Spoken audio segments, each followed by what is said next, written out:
I did. It's saying, okay. What's weird, it was already on. It shut off again. Okay, everybody. Now we're here. All right. Pearlo wasn't sure everybody. Everybody just heard me, though.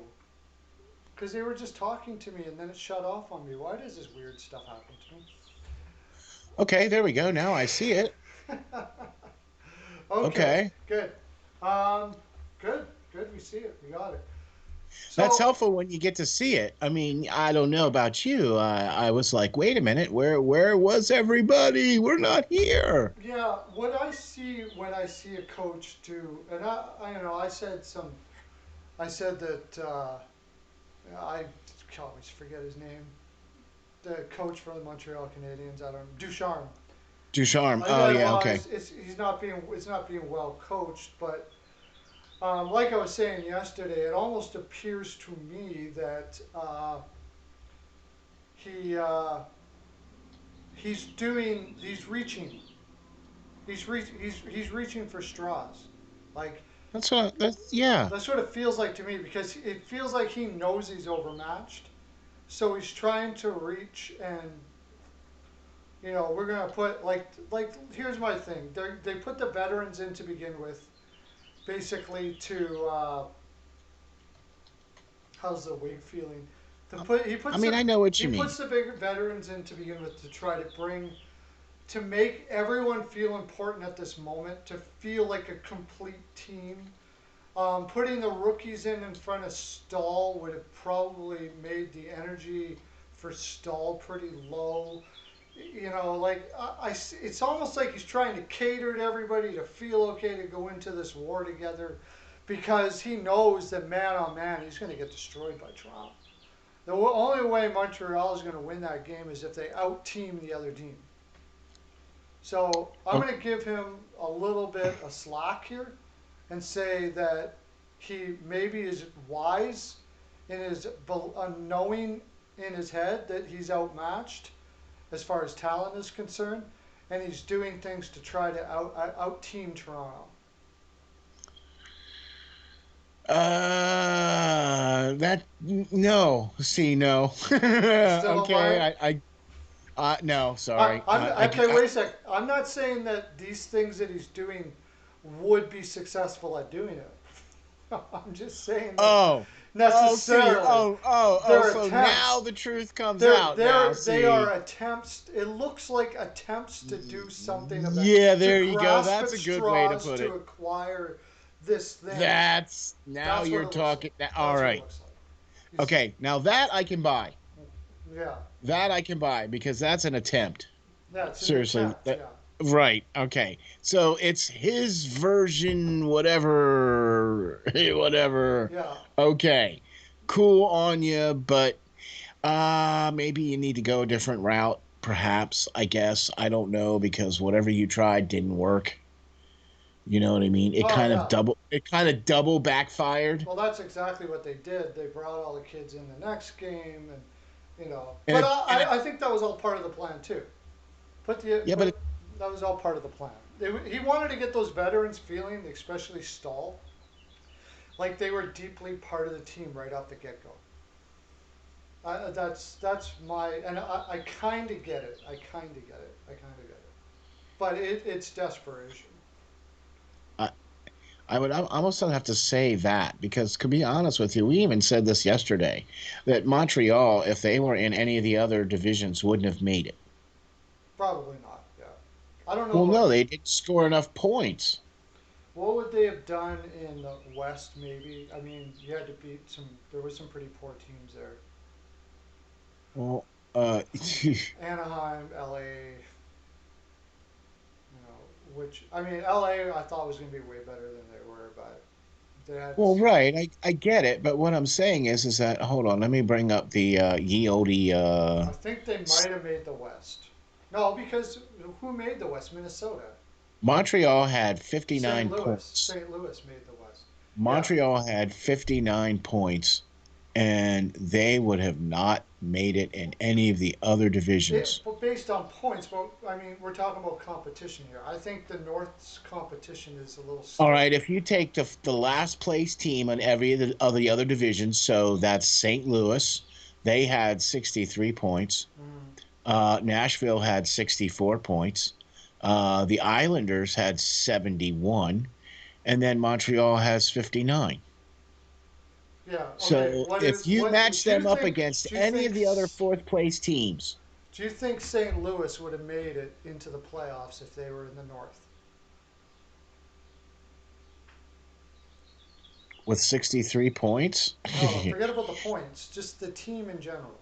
The team, oh, the team because in general. they got Yeah, because I think they're. they would have matched up better against Winnipeg, I'm not and so they might have sure. been able to take a little bit more of the stride of Toronto, to be honest with you. I'm not So I sure. think maybe St. Louis might. I mean, look, They had a tough this is year and they all. had a lot of because they're Yeah, playing against and they're building up points with LA, Anaheim, San Jose. I mean, I think Montreal would have built up a lot of points with those guys too. So yeah, but see, St. Louis wasn't. I mean, most of their look, they had pretty decent, okay records with the top three teams.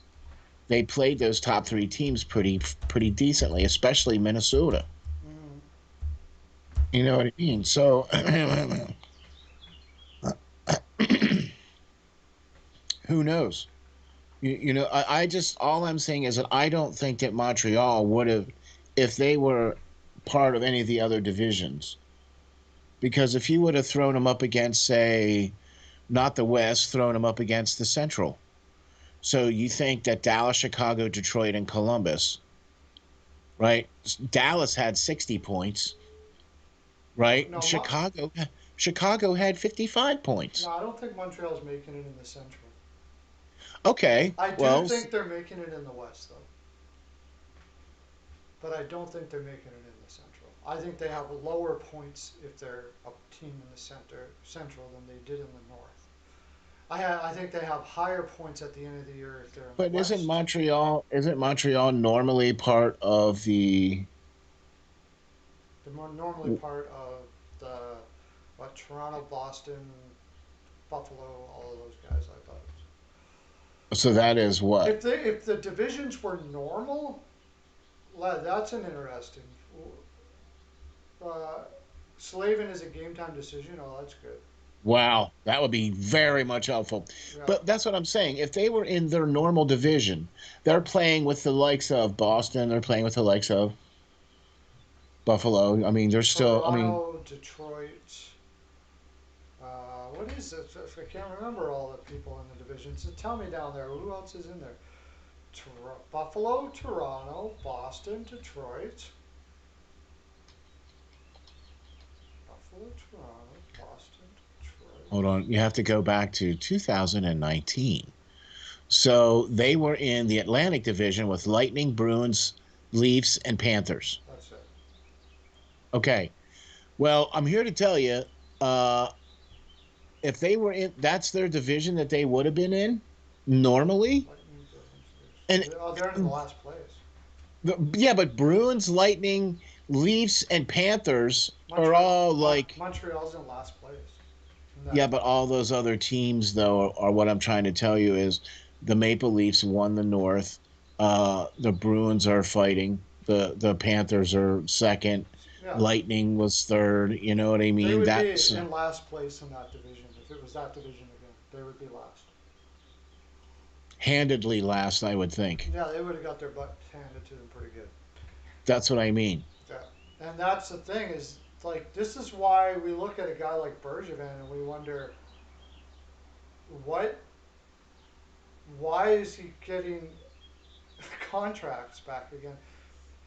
It's yeah, That you know what?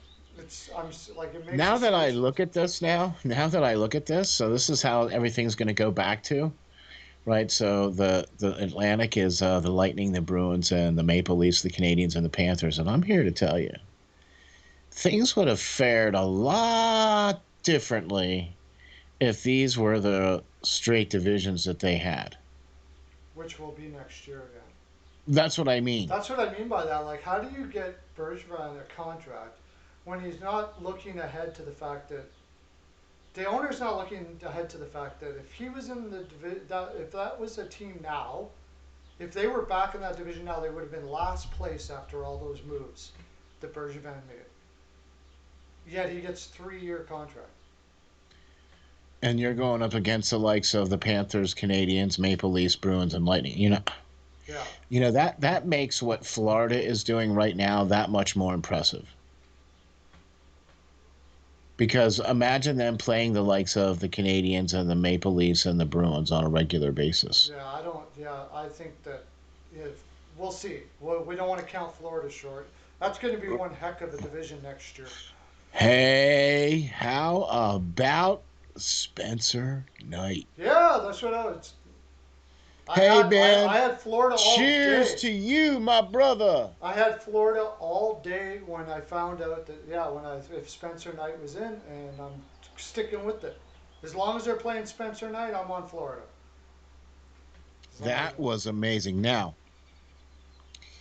they had some injuries there in Tampa Bay where not everybody was quite 100%, I'm sure. yeah, Sergachev and Kucherov were not playing at 100%. There's no doubt about that. If you watch that game, Right, yeah, no right, doubt about that. right. But um, amazing, amazing it was. Amazing. Look, I am completely and utterly have been blown away by the playoffs this year. Okay. Mm-hmm. I this is actually the first time now I have very much been turning in the keen senses instead of watching the utter ugliness of the Flyers. Now I get to do it for the rest of the league. And thankfully, I'm doing it with all the teams that made the playoffs, so there's not much there to pick at, that's bad. Like, you have to look hard for the bad stuff, but Yeah, glaringly, the bad stuff comes out and potentially usually bites you in the the back of the front. Yeah, you know what I'm saying. So very much impressed with Spencer Knight. 38 shots faced. yeah, Um, did an amazing job, mm-hmm. as we all knew that he would. Yeah. I really like. Look, I picked Florida to beat Tampa Bay. So did I. I Yep. I completely overlooked the fact that Stamkos was going to be completely rusty and not able to come in the first two games, thinking that Florida, once they would get the lead, would be tough to come back against Florida with a lead. Thinking that Bob was going to play a little better than. I honestly took Florida, and I almost didn't take Florida because I thought because Bob might have been in. I really thought that there was no way they were going to Bob. But I thought even Drager would have played better. Yeah, Drager didn't And have the greatest year. and what happened? So when Drager falters, though, I mean, I'm just if they would have went to Spencer Knight after Drager faltered, they would be in a much better position right now. And I know that That's a great point. it's a rare thing that, and I understand that they're really scared. And you can make a case that Philly made a mistake with Carter Hart because Hextall is a great goaltender that knows goaltenders, and he doesn't. You play with kid gloves when you're talking about goaltenders because it's such a mental game, and if they lose confidence at all, it can ruin a career, right? And that's really what the worry about is. I But mean, but this kid, and I still said the same thing about Carter Hart. I don't know what happened to him. I don't know. I'm tr- I should have probably trust Hexy on that myself. Like not like I'm making any of the decisions, but you know, yeah, but it would have been better if he would have spent a year down in the AHL to get his feet wet down there instead of being thrust into the goalie carousel that was happening in Philadelphia.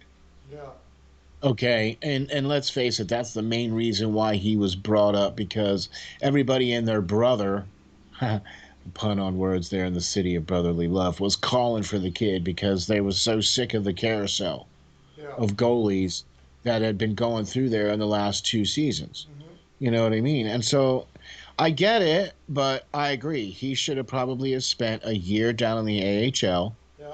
right? And that that I think was a huge domino effect that has affected the Flyers in a negative way. Yeah. Because now you're seeing where Carter Hart has faltered. This is the first time in his whole career where he has not been the top of the heap. And Okay. you got AV saying that he needs to work harder, so that means that that usually lends to conditioning. And I don't think that Carter Hart's lazy. It's that, and this could be the same thing with Spencer Knight. Just because they play Spencer Knight here doesn't mean that he's going to be playing 40 games next year. The level of conditioning is most young goaltenders, they think they're conditioned. Like it goes up like I don't know what the times, but immense amount of times higher when you are when you're in the NHL. The level of conditioning you have to have. Look at all the great NHL goaltenders that you know break down over a season, right? Like I've had the distinct honor and privilege of being able to speak very candidly to Tommy Soderstrom, the goalie for the Flyers yeah, uh, from the early 90s. And he had done the same thing coming up through juniors and through worlds and all that, and was champion all the way through, mm-hmm. right? Had won at every level, Yeah, right? Gold medals, the whole kit bang and caboodle, right? yeah, And then they finally got a shot in the NHL, and they were like, "Well, dang, this guy's pretty good. yeah, Where have you been? You know what I mean?" mm-hmm. And he told me something that kind of stuck with me. And when you get to hear from somebody who's been in that position, who's come up through, he says goalies he felt back then, like the Hashicks, the Waz, the you know what I mean, those goalies had more talent than he said that the goalies of today are much taller, okay, and do the butterfly much more than what they did back then, which is another thing. Your body is not normally supposed to bend like that. Yeah, So to do that on a consistent basis like that really rips up your body, because that's exactly what yeah, the goaltenders tell you and it's true. yeah, Okay, yeah, you're not supposed to be in that position normally. yeah, And he said that you take a goalie today is taller, bigger, faster, stronger, and they're more athletic. But all you have to do is point them into the angles, and if they get the angles, they're athletic enough to put a body part in the way, or put a blocker, a stick, a pad, a glove in the way. mm-hmm. You see what I'm saying? Where he feels that the goalies of today are not quite as talented, they're more athletic. You know what I mean? And I kind of see what he's saying. You know Like what I'm saying? depth perception is the most important thing. Instinctual depth perception, I think, is the most important thing for You know, goaltenders today. Knowing exactly. anticipating where to be on in front of your net, like where to be, what spot to be in every situation. Yeah, that if you watch, like I'm watching the Worlds right now, and you know they're lesser goaltenders there, and you can noticeably see where, oh, why was he so far back in the net there, or you know whatever the case may be. Their their anticipation is not at an elite level. They're still fantastic goaltender athletes, right? But in the NHL, it's taking it to a whole nother level. Like there's a level of natural instinct that goes with, like you said, doing butterfly like that is freakish thing to put your body through all the time. Exactly. I mean, one of the questions that I had for him was why, because he never wore that, the masks that the goalies wear today. They're all painted up, and they got these little narrow little things right around their face so they can see out. Well, Mr. Soderstrom didn't have a mask like that. He wore the old Dominic Hasek job where it was just the old Cooper helmet with the stupid the fool cage. He used to call it the bird cage, is what he called it, right? And I said, well, why do you wear that? And he said, because I couldn't see with the other masks, Yeah. right? So the goalies that wear those masks today have, he said, those to him are limited visions, Yeah, I don't know right? how they do that either. I don't get it. Like I don't see how they are able to, especially in the '80s when they wore the masks with like those ones there. I was like, how the heck did Yeah, they they were see? like right up to your face. How did they have peripheral on that? Like I didn't That's why understand he it. was like, yeah, he said, nah. He said, nah, I wore the open cage. He called it the bird cage, Yeah, right? I'm like, yeah, all right, that's a good way to call it. But he's like, I needed it so I could see. yeah. It's like when I played. I told you Yeah. yesterday. I wore the ankle things because I was a defenseman, and people would make fun of me and say it looks this. I'm like, every time So I what? take it off the ankle, and you're hobbling all over the ice, I'm back up in the play. So you look pretty stupid hobbling all over the ice in on a penalty kill, and you can't get to the bench and you can't do anything because your ankle is numb for like the next 3 or 4 minutes. Where like how stupid is that? So Yeah, really. You mean, I can still walk and I'm, in my upper is 40s, whatever, and I can still walk now. How is your ankles doing now? exactly, there's that too. But I mean, you've seen it in the NHL. Like I don't know why I don't teams care. don't get in. Yeah. Why teams don't have ankle guards on all the, like if I was an owner, I'd be like, you're wearing them. Too bad. I don't care. I don't care. Okay. You're wearing them. Now, now maybe I can see why not, because of when you look at like elbow pads that have hard plastic Yeah. that are exposed, okay, and you have shoulder pads that have hard plastic that is exposed. Okay. Do you understand what I'm trying to tell you? Right? In the shoulder pads that they wear, there's some hard plastic that's exposed. That, what I mean by exposed is that it's not covered up by any like foam or anything like that, right? It's not covered up. It's like shell plastic, right? And the same thing with the knee, the elbow pads and stuff like that. So that's what I mean by trying to cover those pads a little bit more to make them a little less hard plastic and a little bit more, covered padded plastic. I get you're trying to protect the player from shots and stuff like that, and you're seeing players take more shots now, where you're seeing players block Oh on a yeah. lot more shots, Absolutely. right? And so it makes sense to have some hard plastic inside of these areas, because shots coming at you at 100 or 80 miles an hour, I mean, yeah, I'm with you. I get Did it. you see the game? Who was it in? Was it Tampa last night? Took it right in the nads, man. Holy crap! I couldn't believe it. What? Who was It's that? amazing. Who It's wa- amazing. who was Yeah, I that? don't And know. he goes off and he comes back. I'm out for like ever. I'm not going back. I'm never coming Well, back. I see, used to block a lot of shots too, but these guys, the way they're blocking shots now, they're really putting like they're going all out. I think it's the money they're making. They feel obligated to put their body out there like this now. And like you said, it used to be that there was guys that did that sort of thing. Now, like almost all the players do it to some extent. I mean, it's almost like a rite of passage. It's almost like it's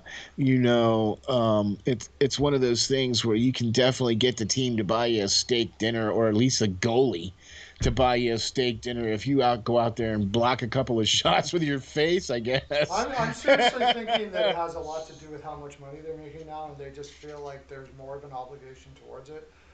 Coaches, I mean, Well, Tortorella was the one that started this craze because New York Rangers almost won a cup with a poor possession team because he got everybody buying into blocking shots, which was just stupid.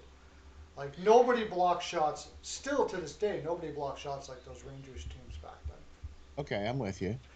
But I mean, it's one of those things where if you learn how to do it the right way and you put the protection in those places, like on your legs, like on your ankles, like on your skates. You know what I mean? I don't. The only thing I think what's might be the issue is that the league might think is that players might use that as weapons. I don't You think so. suddenly, I mean, I don't know. I If don't know. You how are you going to suddenly use put a, ankle guards as weapons? If hey that's the case, man, you're going to use your skates as weapons. I mean, how? Because it's well, right above your hey man, skates. So, how are you going to use an elbow oh, pad as a elbows weapon? easy. That's easy. Okay, Because but people were elbowing each other already. So, but ankle, I don't think so. no, The only I'm thing I just, could think of, maybe you'll do more. You'll try to trip guys more because it's not going to hurt you anymore. And one of the things that prevents you from tripping people is if you trip somebody, it hurts you too. You know, like with your feet. So oh, I that might see. be a case. It might be something. Yeah, or maybe because of guys trying to use the sticks for the slashings, like they might slash your ankles more, and then I mean I don't Yeah, know. that's true. That's true. Maybe people are more inclined to slash at people's ankles if they have protection and stuff like that. I don't I know mean if you that ever happened with me. I I mean don't. you see the evolution of the padding, where at the beginning you had a short glove that just came back to your wrist, Yeah, right? And that's then right. Yeah, and then you had an elbow pad, yeah, right? And then you had shoulder pads, and that was it. Right. Well, now you got to have forearm padding. You got to have stuff that goes all the way down past your glove so that when you put your glove on, it goes over it. Because guys get, I mean, I see them. They're using their sticks like freaking hatchets yeah, on players. You got a lead on somebody and you got your hands and you're trying to make a play and you got guys whacking arms and wrists and stuff. yeah. I mean, I get it. I get it, but that's the kind of stuff that needs to be taken out of the game. Not the fact that if somebody goes over and cheap shots your player, and then your enforcer, quote unquote, comes over and takes care of business. Yeah. The Well, slashing and the injuring and the whacking of guys' arms and stuff like that should be the stuff taken out of the game, not the fighting. yeah. All right, we should probably get to our games there from last night. We did have five, so We did, we had and five quite games. impressive, quite impressive on the games, man. I was very much impressed Yeah, once again. This Islanders Penguins series is just I've been back and forth. Now that Sorokin is in, I think the Islanders are going to win, but I mean tomorrow will change. They were outshot 50-28. The Islanders. Sorokin was a beast last night. Yeah, and you even said it. You messaged to the group there. If it wasn't, was it you or Joe or I think it was Joe. Joe? Who Like if what? Yeah, Sorokin wasn't in, there's no way Pittsburgh wins that game last night. agreed. Like Agreed. There was no way. so, Sorokin has been talked about.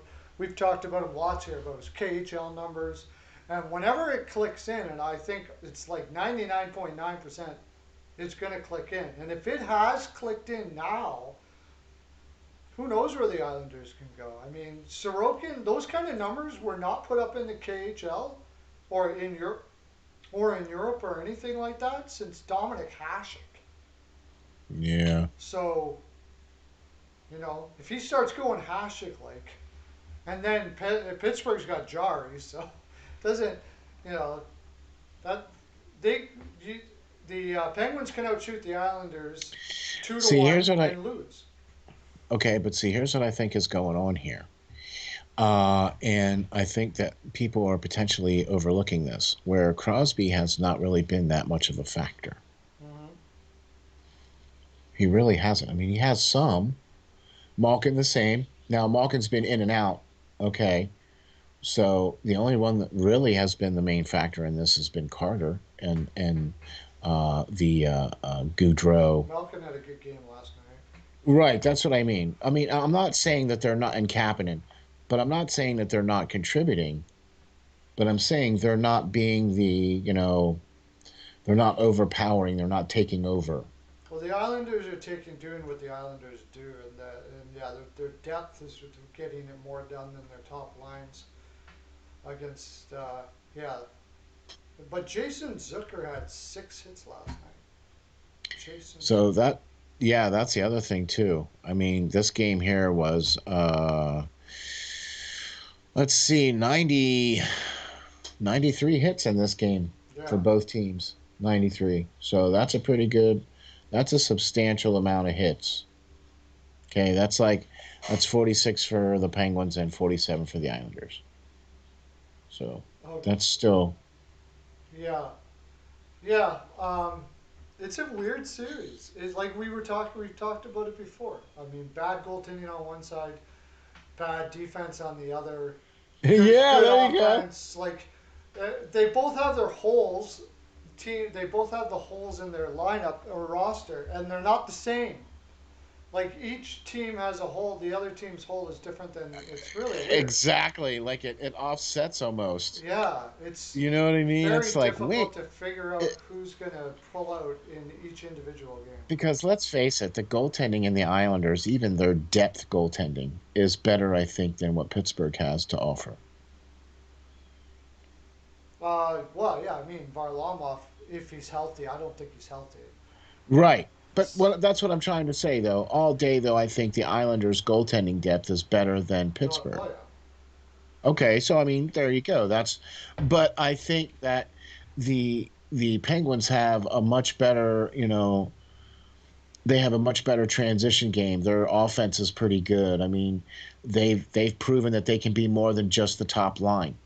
yeah, they're more cycle down low, faster, yeah, stuff like that. Where the Islanders are more trappy, get you in the neutral zone, Grind it out. Yeah, yeah, type yeah. of type of thing, and it's a interesting contrast to styles.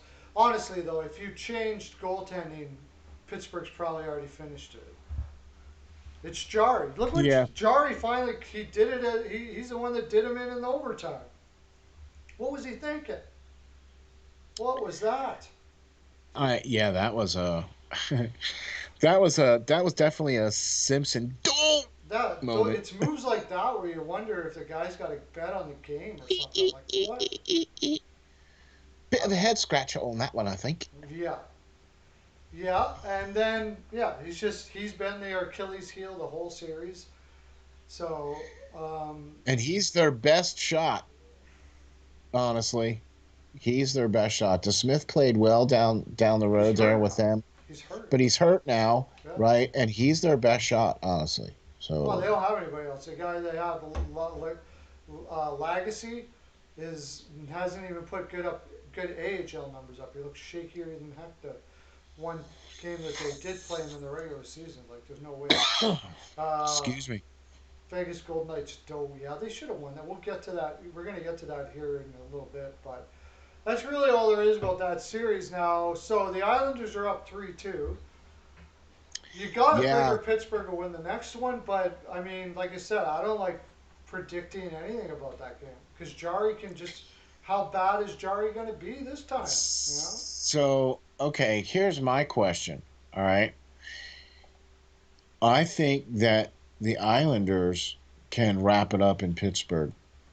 And I think that actually sounds like an Islanders move all freaking day. Yeah, I Okay? think they can. Yeah. I mean, with Pittsburgh kind of back on their heels, especially after losing a long overtime game, you know what I mean, and going down in the series. That's not something you want to do, even though they're going back to Pittsburgh. Or no, they were in Pittsburgh for this game, right? So this is at the Islanders now, because Pittsburgh is. Devondra says the Pens are done. This is going to be the no. Oh yeah, it is going to be at home. That's right. It's gonna be in the Islanders' home. Yeah.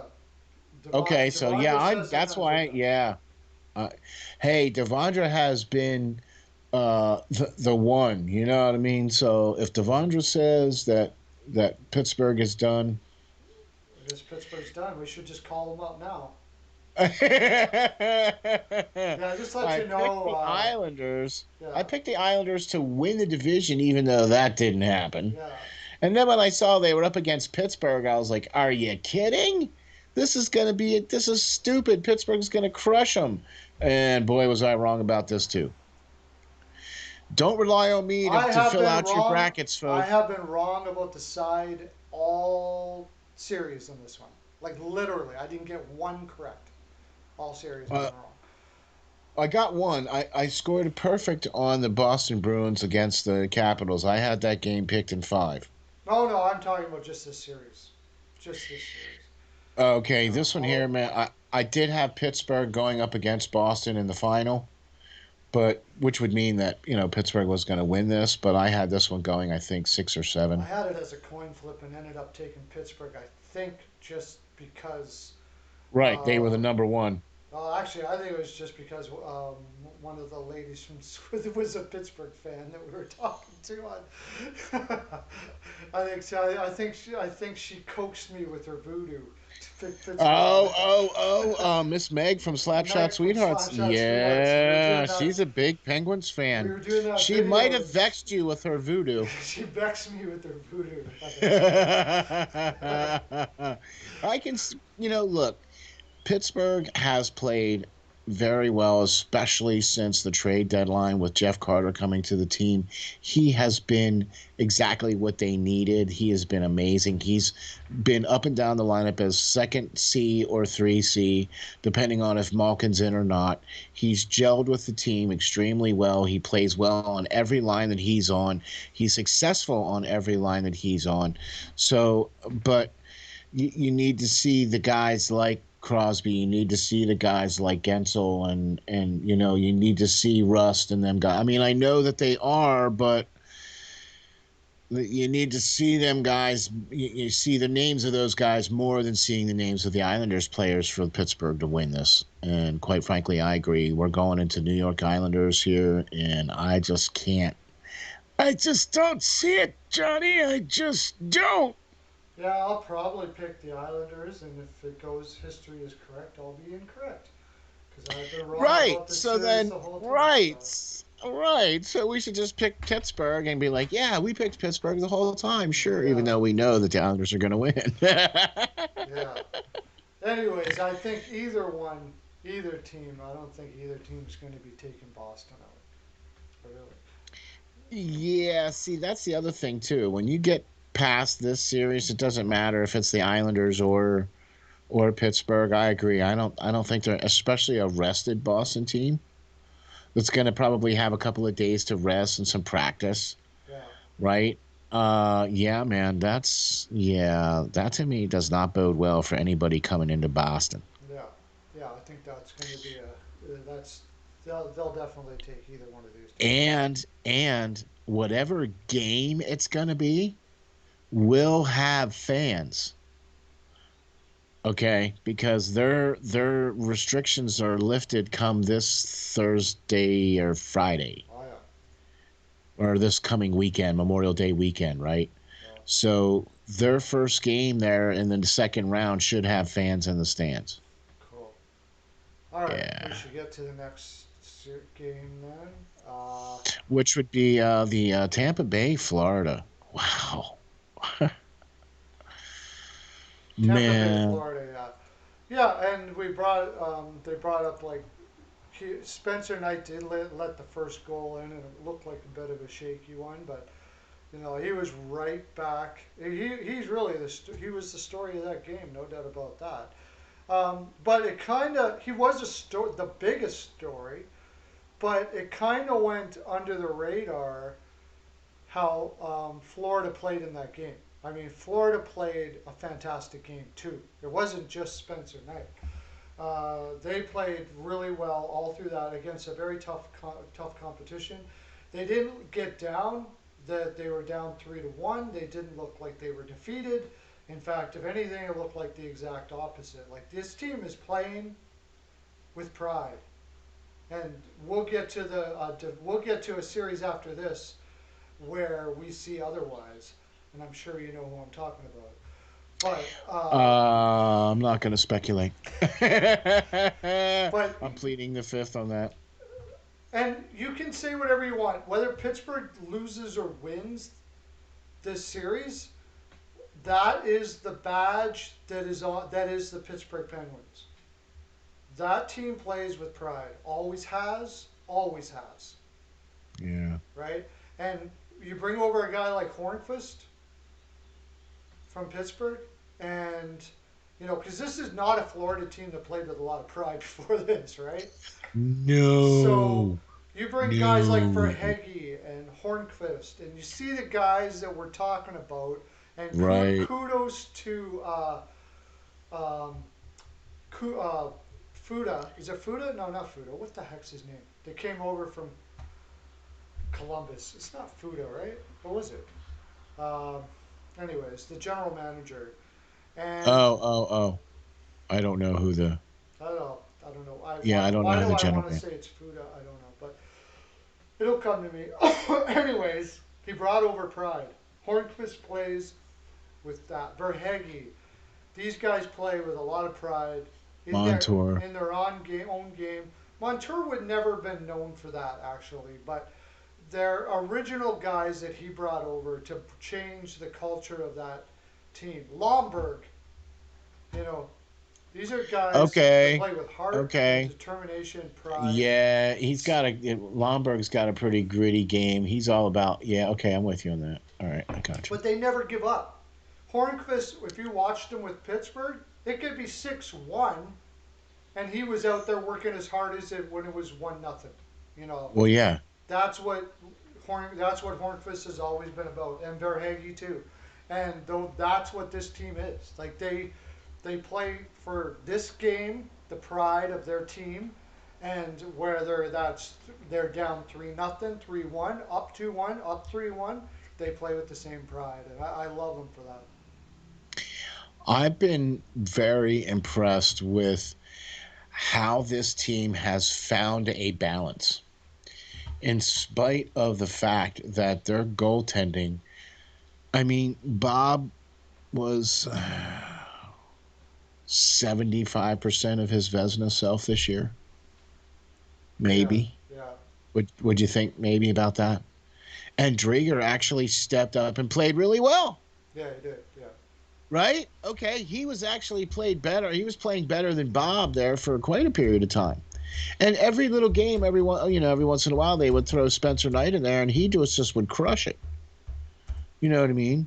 yeah. So their goaltending was something that I looked at and was like, oh, okay, I guess they got it figured out. Mm-hmm. Drager's going to probably be the guy, and Bob's going to be that backup guy that's going to come in and win that one or odd or two game for you, whatever the case is, whatever. And then if not, if they got Spencer Knight, they're good, right? Who knew that that was going to be the case for Florida in the first couple of games? Yeah. I Well, certainly did. I I didn't. didn't. I was wrong on all that. I didn't like Bobrovsky. Never did. I talked about it all year. Drigger, I mean, I liked him, but he never played in the playoffs before, so you never know, right? Right, right, right, right. But but I was like, still, from what I'd seen from Spencer Knight, the kid looks like he's got ice in his veins, man. I don't think he's. I understand, having kid gloves with goalies because they are voodoo and if they lose confidence and stuff like that. But there's some guys. Now I thought that guy was also Carter Hart, and I was wrong. So I could be wrong. I could be wrong. It seems to be that I was wrong. But I'll be honest with you. I don't think you were wrong about Carter Hart. I just think this is the first time in Carter Hart's history that he's had to face a little bit of adversity, yeah. where he wasn't winning, Hmm. he wasn't dominating, he wasn't winning. You know Yeah. what I mean? Yeah. And I think Spencer Knight is. I mean, he's the hot hand. Yeah. And if he's the hot hand, then you ride that. I Yeah. mean, tell me the last team that rode the hot goalie to a Stanley Cup playoffs and victory. That would be St. Louis when Bennington came in. And they rode him all the way to a cup. Yeah. Yeah. And you could hear. I don't get any feeling at all that Florida's not going to win this series altogether. I don't like. I think that's very possible they could go out and win the next two games. I think it's very possible. They've got the kind of team that never gives up. I didn't think that about St. Louis. Like I thought when St. Louis was down, okay, they were down 3-0, but even at 2-0, I was watching that series going, they're not going to win a game here. Like, like It didn't feel like it at all. But Florida, it still felt like as long as they could get goaltending, they had a chance. Okay, well, here's the thing. Um, Florida is the higher seed. Okay, Yeah, so we the forget that. last game, We forget that. Yeah, right? So the last game is going to be at Florida. yeah, yeah, Okay, yeah. and they just played game 5. So they were down 3-1. Mm-hmm. I'll tell you what, man, I would love to pick them. I really would. I did actually. Yeah. I did pick them, but man, when you look at Tampa Bay, and even with Kucherov and Sergachev at whatever percentage they were, I mean, he still played 21 minutes. Sergachev did. Kucherov still played 18 minutes. Okay, so I have a hard time picking against the champs. I mean, I did. I picked Florida for this series. I really did. And I would love to see that happen. That was like my big upset. But now that I see, especially with the goaltending issues and everything like that, I know Spencer Knight's played really well. I would love to see him just come out and win the next, 3 games straight or 2 games straight and take the series. That would be awesome. But that's basically what Florida needs to do. They need to come out and win the next 2 games in a row. Mm-hmm. They have to. Yeah, it's the only way. Um, I don't know. Like I said, I get a feeling about this Tampa team. I don't know. Like they looked tired through the regular season a lot, or they were saving it, or whatever. And I'm not a big fan of that. Now Carolina had that to a certain extent. Like it looks like there were teams that definitely tried to pace themselves, but Tampa Bay often just looked bad. They won games bad, and that's not Yeah. good. You don't want to have a team winning games bad. I don't know. I really think if I was gonna if you were gonna ask me right now, I'd say there's a 35 to 40% chance Florida comes back and wins this series. I mean, all you have to do is look at the Boston Washington series, where Boston came into the playoffs on fire, right? They were winning their games, they were playing great. You know what I'm saying? And Washington kind of limped in. Ovechkin wasn't quite at full strength because Netsov was not really gonna. They didn't know if he was gonna play or not, and he played limitedly. You know what I mean? And Samsonov wasn't exactly at his best. Mm-hmm. You know what I'm saying? So I mean, it's you can see it. If you have the momentum going into the playoffs and you're winning and you're playing well, you usually tend to have that better first round. You Well, tend to win that first I round. think yeah, 10. Yeah, that's usually like I said. I thought maybe this year was voodoo because there was teams. I mean, Nashville. We're gonna go. Are we going? Oh, no, Nashville plays tomorrow. We'll talk about that game. But Nashville should be spent after how much they worked to get into the playoffs, and now look at them busting their Well, we butts saw that to. with St. Louis. We saw that with St. Louis. Yeah, Okay. yeah. They St. Louis exactly did the same thing. They weren't exactly playing. Now they played against Minnesota really well, but their big names and their big guys didn't step up. O'Reilly didn't step up. Shen didn't step up. I mean, you know what I mean? And St. Louis basically was like, yeah, we made it, and that was about all they had in the tank.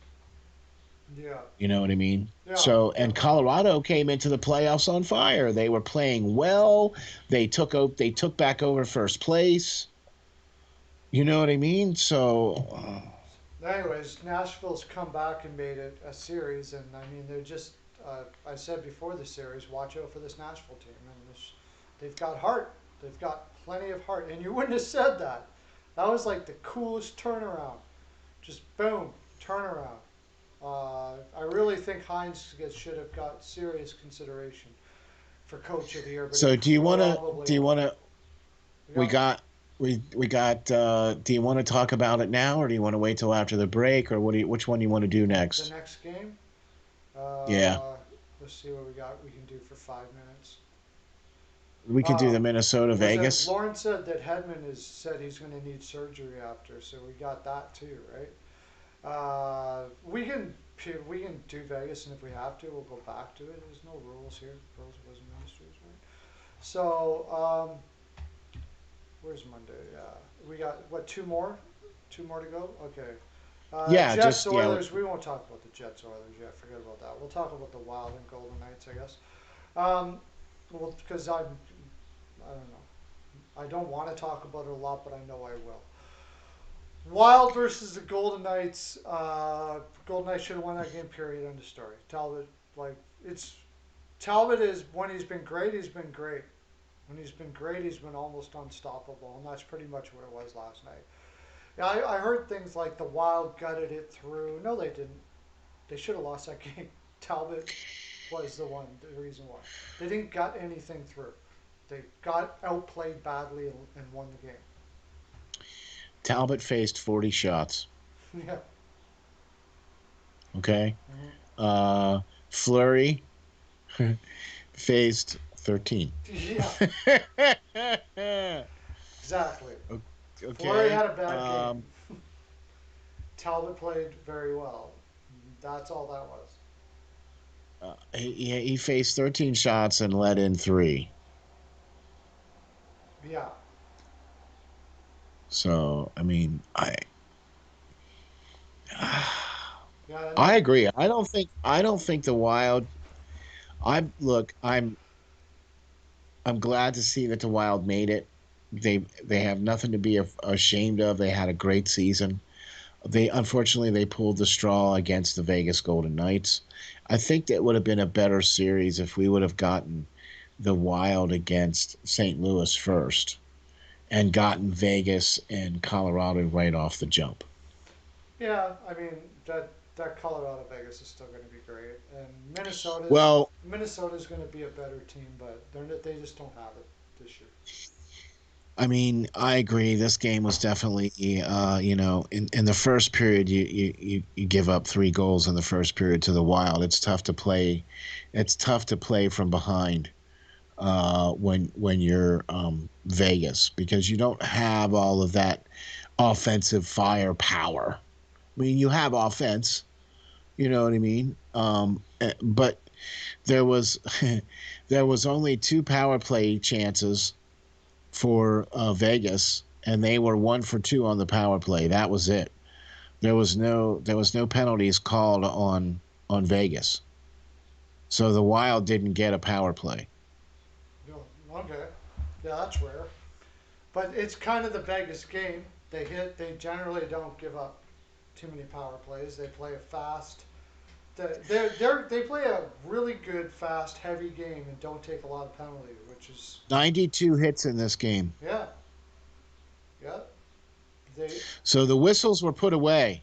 yeah. With I watched 92 hits, there was only 2 penalties called. I watched the game. I wouldn't say that either team was really doing anything to call in the playoffs. You know what I mean? Like for a playoff game. So Okay, so there's the key word there yeah, is in the playoffs. in the playoffs. Yeah, yeah, for sure. But congratulations to Krill for his first playoff goal, right? Yeah.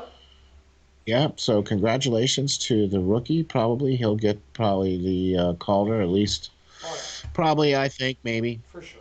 Um, but getting his first playoff goal and everything that's really important and great. But like I said, man, I just think that the Wild are going to kind of run up against the juggernaut of the Vegas Golden Knights, and this is the Wild are actually they're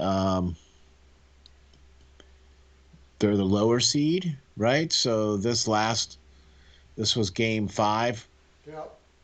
right? So game 6 now is going to be in Minnesota, In Minnesota, yeah. Yeah. right? And then game 7 will be in Yeah. Vegas. There's not gonna be a game 7. I don't think. Okay. I think Vegas. I mean, if Vegas plays like this and loses it, yeah, I mean, it's just ridiculous. Like they actually totally outclassed them in every way. It's those things happen sometimes. It's a low percentage thing I'm that with you. happens, No, but no, no. it I does get you happen. because now the Wild have to win 2 straight. Yeah, And they've been outplayed a lot this series. Talbot's Yeah, bailed them out more than once, exactly. He's been their best player actually for quite a for few sure. long stretches. Yeah, Yeah. and he's probably not going to be with them next year. He's probably going to be a Seattle Kraken next year. So yeah, I'm guessing because I don't. they're not going to let that kid go. So unless they Yeah. trade him, and I think this they signed that deal with that in mind, saying, well, help us out for a year, let Kakinen get some experience, and then we're going to use him as our number one next year, hopefully.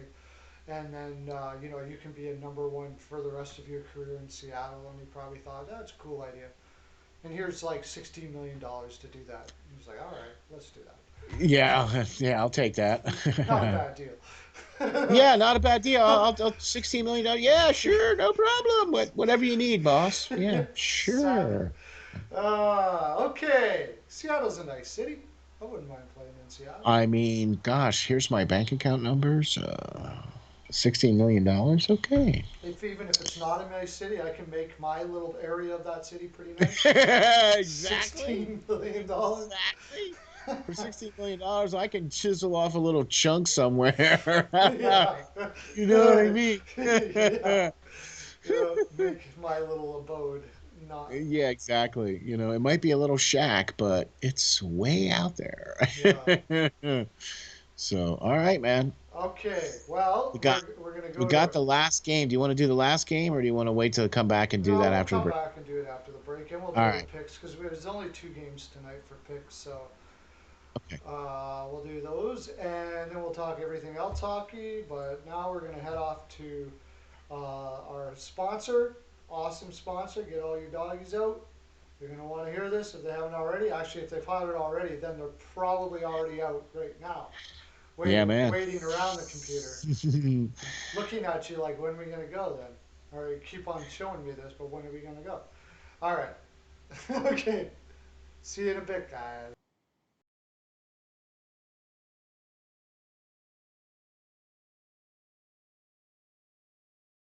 Greetings. This is Steel Flyers from the Steel Flyers All Sports Network, and we have two very special guests. We are delighted to be joined by Tracy Musser and Nicole Howard from the Canine Country Club Resorts. Tracy and Nicole are both managers for CCC Resorts and work at the Windsor or at the club, one of two locations, both in Manheim, Pennsylvania. Congratulations on your 30th year anniversary of being in business. Let me start off by saying this. Steel Flyer stands behind this company 100%. Taken care of Steel Flyer's furry friend for the last 2 years now, and they are a one-stop shop for everything your furry friend needs. In fact, let's find out what our friends at CCC Resorts offer. Nicole, how are you today? Good. How are you? Doing great, thank you. What are some of the great boarding services that you guys offer, and what do we have to do in order to get our furry friends taken care of when we are unable to travel with them? Well, we like to bring everybody in for a tour first. That way they can see the behind the scenes, they can see where they stay, they can see where they play, and then we explain all of the fun things that we can add on to their reservation, whether it be one of our packages, either a nature walk, a ball time, or even a cuddle time. Oh, wow, that sounds great. Boy, it sure sounds like a resort to me. So, how are you today, Tracy? I'm doing well, thank you. Tracy, tell me, is it true that you guys have both an indoor and an outdoor pool at the Windsor location? It is true. We've got one of each, so we're able to offer year-round swimming. The indoor pool is a great option for dogs who are swimming for therapy or rehab. It's got that sloped entry so they can wade into the water. Our outdoor pool is a little bit larger and it's 4 foot deep the whole way across. And both of them are saltwater pools, so it's really easy on the dog's skin and coat. Wow, that's very awesome. So then during the summer months, you have a much deeper pool outside and then a sloped entry shallow pool indoors for the dogs. Tracy, tell the folks how we can get some pool time. Well, the first thing everyone does is come for an intro swim. We use that time to make sure the dog is comfortable in the water. We make sure they know how to get out of the pool safely, and we go over all the pool rules and etiquette with the clients as well. After that, they're able to schedule private appointments where they have the pool to themselves, or they can invite friends and have a whole group swim going on. So after a dip in the pool, then it would have to be off to the groomers, right? I mean, our furry friends cannot go out looking their best. Nicole, what are some of the great services your top notch groomers provide? Our groomers, they specialize in full service grooms. We can do the basics, whether it be just a bath and a brush out or a blowout. Or for the extra pampered pooches, we can do nail dremels, we can do deodorizing soaks, and also facials. Wow, man, that sounds like a resort if you ask me. Tracy, I know one of the main programs here at CCC Resorts is the WAGS program. The Steel Flyers dog is enrolled in this program. So why don't you tell the folks what is involved in this and how they can get enrolled? Yeah, the WAGS program is our primary daycare option at the Windsor. It's designed to be a structured program for people who are looking for a set routine for their dog. They all come on the same days each week, which allows them to have set friends, and we know exactly what's going on with each group. So we do a little bit more activities and we build more into their daily routine there. But we've got other daycare options as well for people looking for a little less commitment. We do an hourly care where you can drop them off and just pay by the hour. We also do a day stay option, which is great for the dogs that prefer human friends instead of making friends with other dogs. And then we have a traditional daycare option as well if you're looking for the occasional outing for your dog. Wow, there you have it. A full service groomer, a daycare program, and an indoor and outdoor pool. What more could you ask for? Sure seems like CCC Resorts has everything covered. Remember, DOG, depend on God.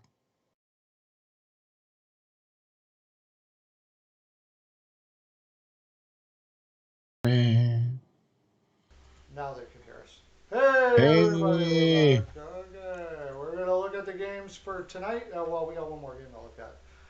We're going to look at the game that makes me want to cry. Uh, I have some tissues. Do you want some tissues? I saw it coming. I just didn't want to believe it. Even when I was doing my pick, I was thinking, you're really fooling yourself here. Um, yeah. Well, anyways, we're doing the Edmonton Oilers game that they lost in four, and in some ways now looking at it, it's almost like when I was hoping Philadelphia lost because I wanted them to get the better draft pick, although they didn't really do that either. Right. But in some ways, I'm kind of glad it happened because now this has got to be the sense of urgency to bring Felino type people that we just talked about for Florida, Hornqvist, the Verhaeghes, guys like that to play with pride every moment of the season. This isn't a problem that was in Edmonton when the playoffs came up. It was a problem all year. Just like I was talking about Tampa Bay, getting by on talent, you can do that in the playoffs, sure. Or in the regular season. You can do that. You know. But when it comes to playoffs, you're going to get crushed. And that's exactly what happened. That's exactly what happened. You get exposed. Especially when you don't have the talent of a Tampa Bay. At least the Tampa Bay's got Hedman, Stamkos, Point, Palat, the list goes on and on. They got I freaking mean, talent coming out of the yin yang on that team. yeah, yeah. It doesn't get any more simple than that. I mean, seriously, it doesn't. I mean, I have to say though that I'm a little bit sad about this one because I really had Edmonton picked for for the for this series, and so it's not looking good, man. It's not looking good for ye olde bracket here. I have to be honest with you. It's I thought they would get by one round too, but because Winnipeg was coming in so soft, right? Hollebuck wasn't looking good and stuff like that, but it seems like they were playing a bit of possum because they certainly looked good too. Let's not take away the credit from Winnipeg. They played well. no, oh no, they looked really good, man. They looked in control. They looked a lot better than Edmonton did. Yeah, there was like two games I think Edmonton kind of outplayed Winnipeg, but they found a way and they had great goaltending from Hellebuck for sure. See, that was the thing that I probably should have taken more into consideration when I was looking at this series because he wasn't playing all that well coming into the playoffs. No, that was the thing. You know what I mean? And so and Edmonton and Smith they were playing really well coming into the playoffs. And I thought, well, Edmonton has got McDavid and Draisaitl and 109 points and 81 points for Draisaitl. Yeah, we'll go with Edmonton and 7. Yeah, no, Winnipeg and 4. Whoops. Yeah. Yeah, Winnipeg had the players to be able to negate guys like Dry. They have the players to do that. I mean, Lowry, when they're playing well and they've got Lowry going and Cop, and they're lower. What Edmonton doesn't have, they have. They have those guys like Lowry, Cop, Perot that can negate the opposition, and they've got a lot of heart. They don't give up. Exactly. Plus, it helps if you have a Vesna winning goalie Yeah.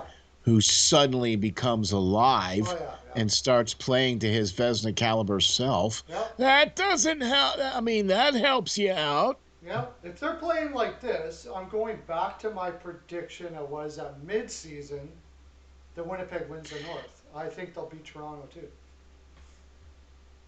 You know what? If Montreal wins Oh, against Toronto, that's not happening. But yeah, if they were, the Winnipeg would crush them. okay, that was my question. If Montreal were to make it, how would Winnipeg fare against Montreal in this Hey, situation? Carl Hintley, and nice to meet you, Zach. Thanks for coming in, buddy. Yeah, Montreal would. I think they'll beat either one if they're playing like this. If Hollebuck's playing like this, I think they'll beat either team. Because Winnipeg's biggest weakness is defensive depth, and that was the other thing we were talking about. That I thought for sure they were going to go out and get some more defense, right? And they never did. No, Well, that was part of the equation as to why we thought Edmonton might win that series.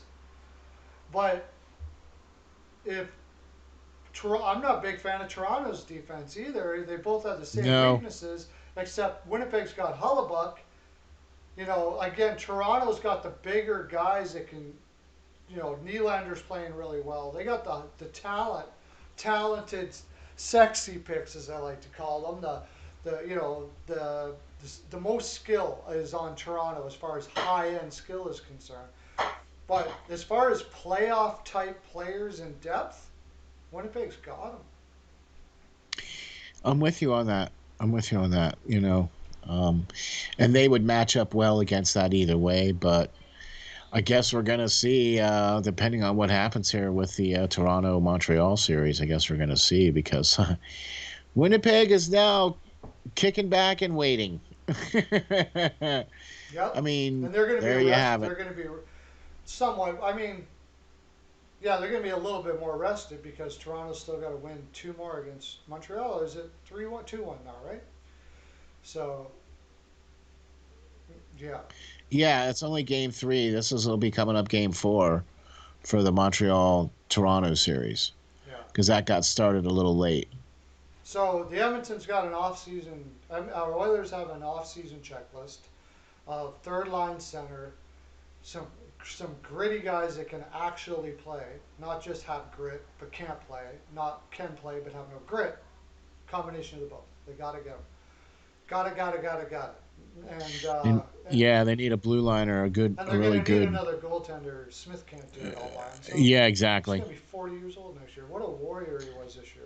But I mean, he played really well. I was quite impressed with the fact that at 39 playing or 38 years old playing that well. I was quite impressed with that. He looked really well in like he was able to win some of those games for Edmonton this season. yeah, Yeah, you know what I mean? So unfortunately, he wasn't able to do it for 4 games there against Winnipeg. yeah. John from HTH had predicted Jets to sweep. That's pretty impressive. I could see Wow. Jets to win, but to sweep, that's Wow. that is pretty impressive.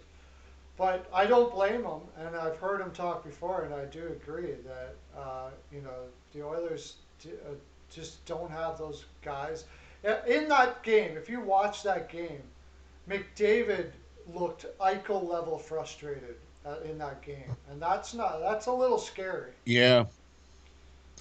They had him reined in, man. He was yelling at Pulia Harvey, And what really bothered me was the look on Pulley Harvey's face was like, yeah, buddy, settle down. I mean, they had him reined in. I mean, that's been the story of this whole series, as that he had what one point he had a goal. McDavid had a goal Yeah, in the last game. That's it. but the Jets knew that if you took McDavid and Draisaitl out of it, there's nothing. There's nothing there. Yeah, Draisaitl only had 2 assists. That's it for 2 points. He was a -1, and McDavid was a -1. By the way, before we get into our games for tomorrow, somebody just mentioned this. They are talking about, and I was saying that I thought this was pretty likely. They are talking about doing play-in rounds next year for the playoffs. Maybe not next year, but in the AHL. They're going to try it in the AHL, and maybe the year after that, they're talking about having play. I knew they were going to do it. I knew it. They're going to have more teams make the playoffs. I'm sure it's going to happen too. I'm sure of it. So it's going to play off in the AHL first, right?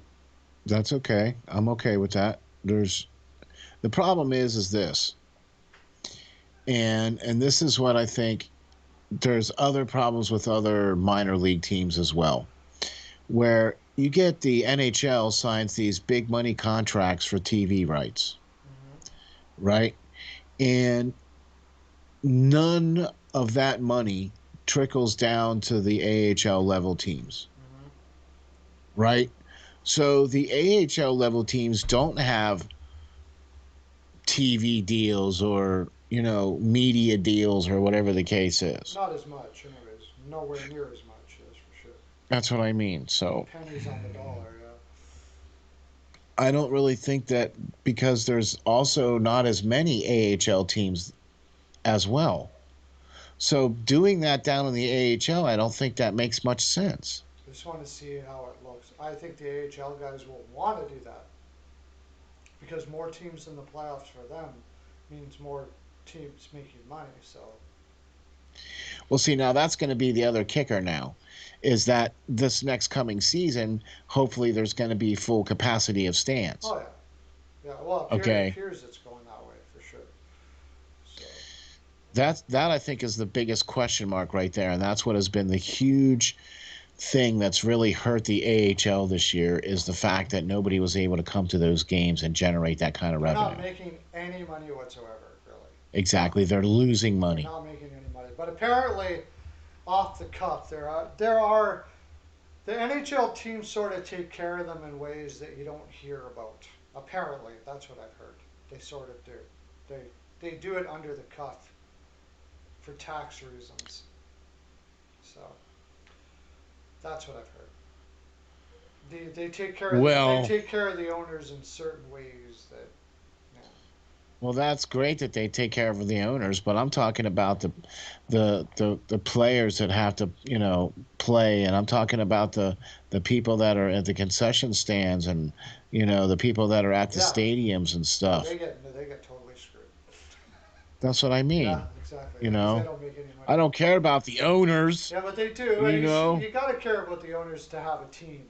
You know, I mean, maybe not the owners specifically, but nobody's going to own Right. somebody where it's bleeding them dry. Like nobody's going to own a team when they're losing. And I'm not expecting any Although we owner. know that when we buy an NHL team, mostly it's either for two reasons: it's a pure hobby and fun money for these guys, or it's it's a combination actually of advertising. It's some of the best advertising you can have is to own a team. And it's actually fairly cheap when you consider how much it costs to, have advertising in major venues and stuff like that. So, As um, compared to owning a hockey team.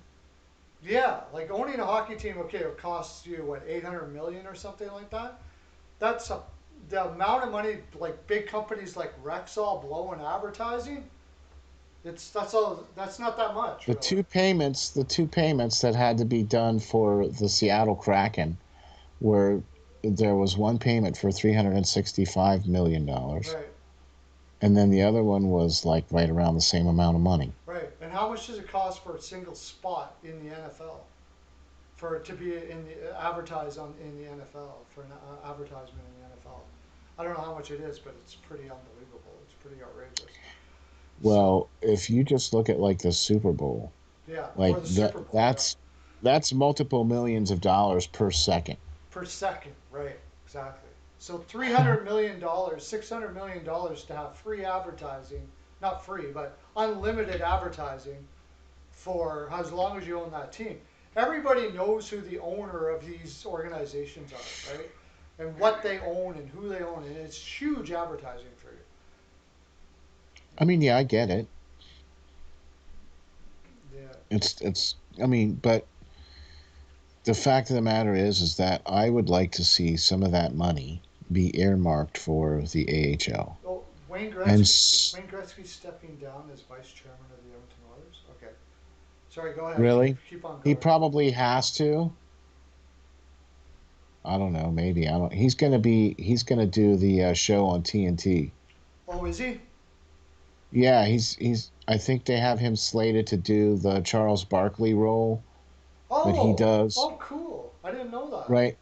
Well, I think he's going to do the Charles Barkley role for the NHL for TNT, Wow. right? I think that's what I read somewhere, that he was going to do that. Oh, I did not know that. Anyways, sorry to jump on you there. I just thought that was pretty interesting. Well, no, that's quite all right, because I think it would be great to see the great one out there, talking hockey again. I mean, how can it not be great for the game? Let's face it. Yeah, You exactly. know, the fact that they signed these deals now, which they've doubled their money. This next contracts Yeah. that they're signing Yep. have basically doubled the money for the NHL. Yeah. Mhm. So I guess you're going to be okay weathering the COVID storm, because you just signed a 7-year deal now with TNT and with ESPN/Disney. Yeah. That's gonna net you 1.2 billion a year for the next 7 years. Yeah. Yeah.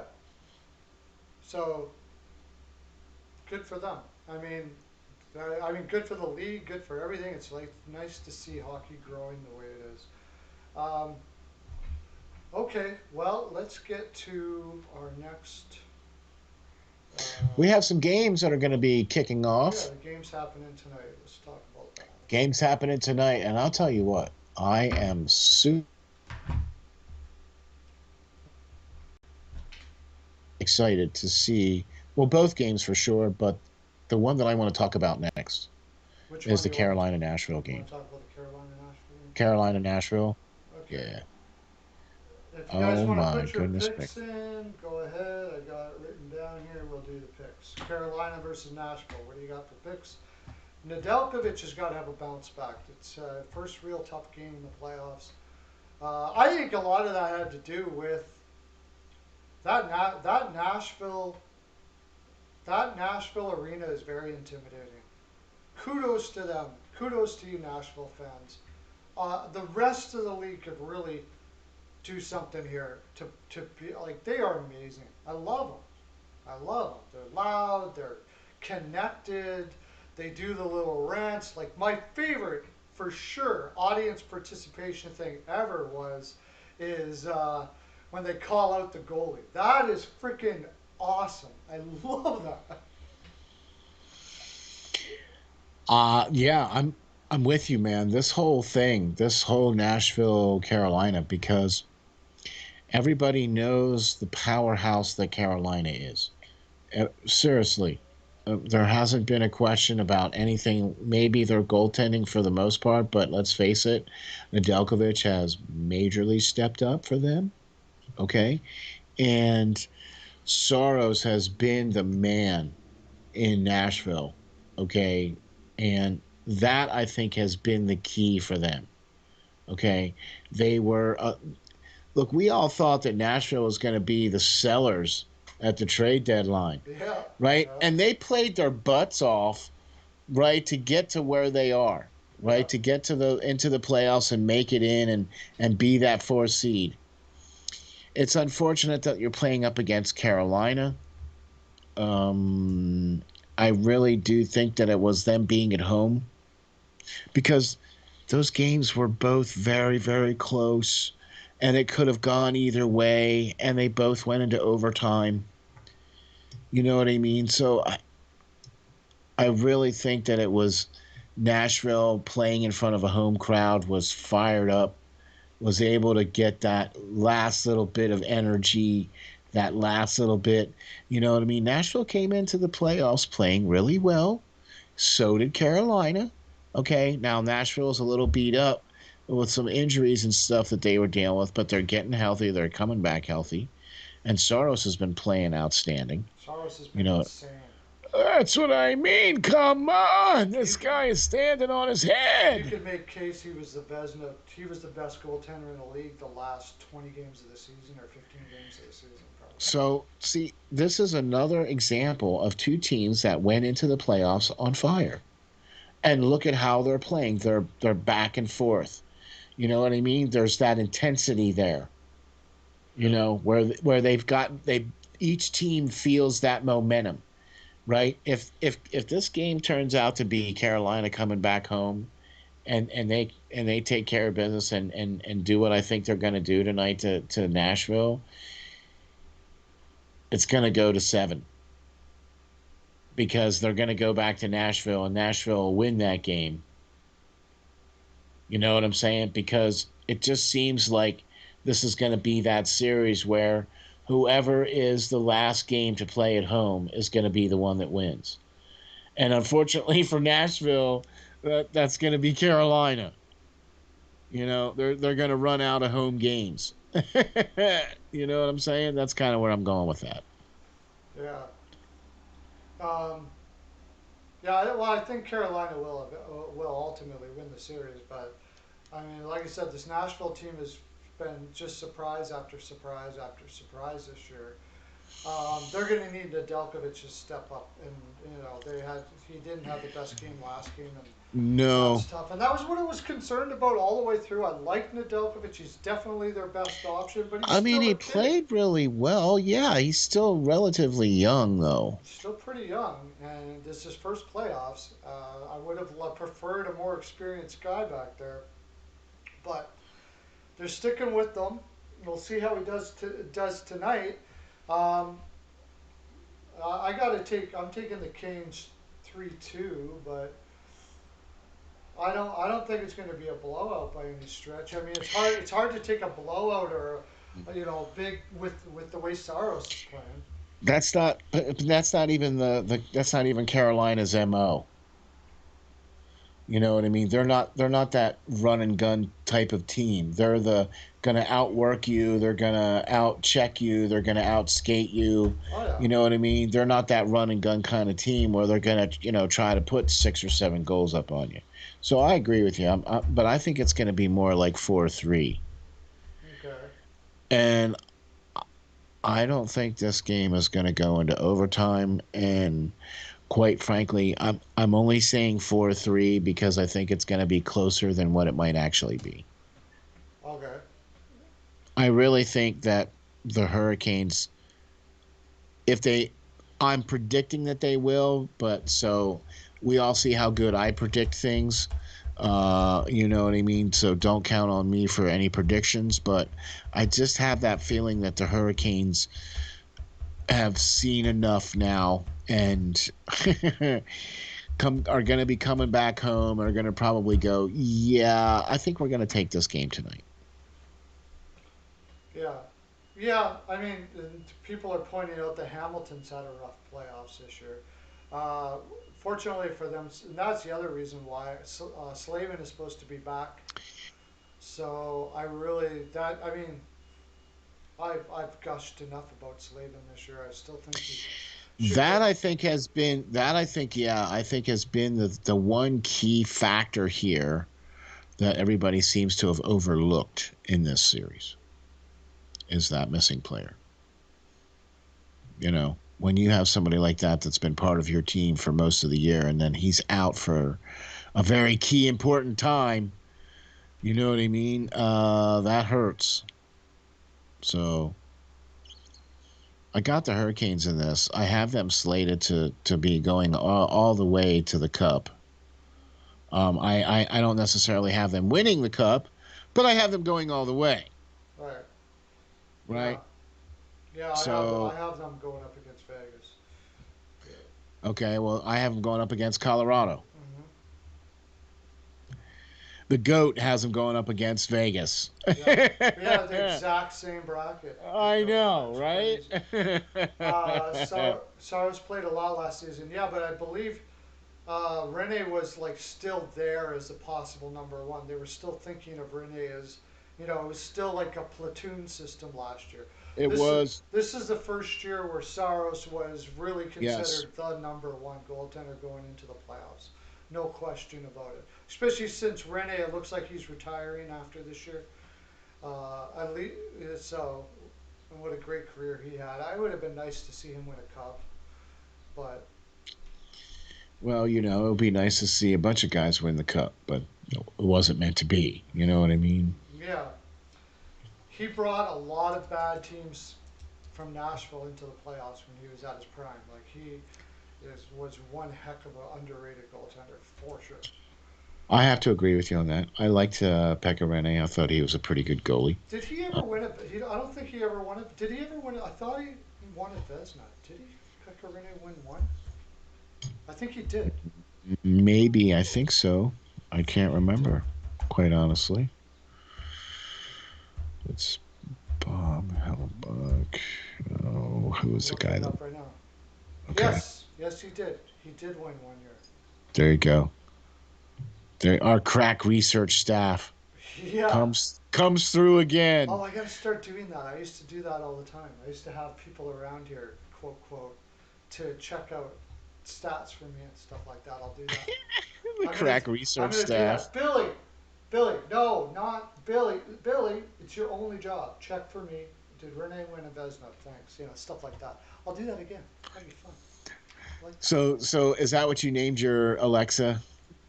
Billy, is that what you No, named your there'll be Alexa? actual people, and I act like there's like tons of them all around me all the time, waiting on me hand and foot. Well, just off camera, Yeah, just just our crack staff, just off camera. Yeah, no. yeah, like Helen that sews the pearls of wisdom necklaces for everybody.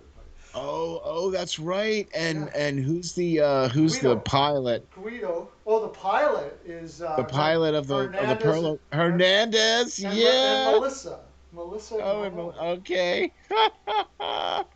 Yeah, All so we got right. to do some more of that because that's fun. That's fun stuff right there. Okay. And we need. What's most fun is when people actually believe it. That's that's really fun. Well, there's really. I mean, yeah. So we named Alexa, uh, Billy or whatever. Yeah, So something like okay. that. Okay. All right. Yeah. Either way, though, Nashville playing really well, surprisingly playing well against Carolina, the number one seed. Um, Losing those two games in Carolina the way they did, and then coming back and playing those two games in Nashville. Yeah. I Uh, had this in seven. I had this in seven when we did I'm that. with you, man. Yeah. I'm with you. I'm with you. But I just can't pick against Rod Brindamore's No, team. I can't either. I Even can't. even though I had it in seven, I picked Carolina every game so far. So, it's just it's hard to pick against them. Though I think this series might be one of those ones though that goes to seven. Could Because be I think seven. it's going to come down to whoever the last home team is going to be the winner, Yeah. right? And unfortunately, it's going to be Carolina because they have more home games left than the Predators do. Yeah. Yeah. So that's kind of the way I think about that. Yeah, we'll I don't know. see. I think they win tonight, and I don't know. They really the first game in Nashville. They really outplayed Nashville. They did. That's what I mean. They really did. I mean, both of those games were overtime games. Yeah, but the second game they didn't. really outplay them completely as they did the first. No, But no. Yeah, I'm with you on I that. think tonight they do. I think tonight they outplay and win tonight. So Well, I hear you, Lauren. I hear you. I have my faith sometimes. It runs a little deep.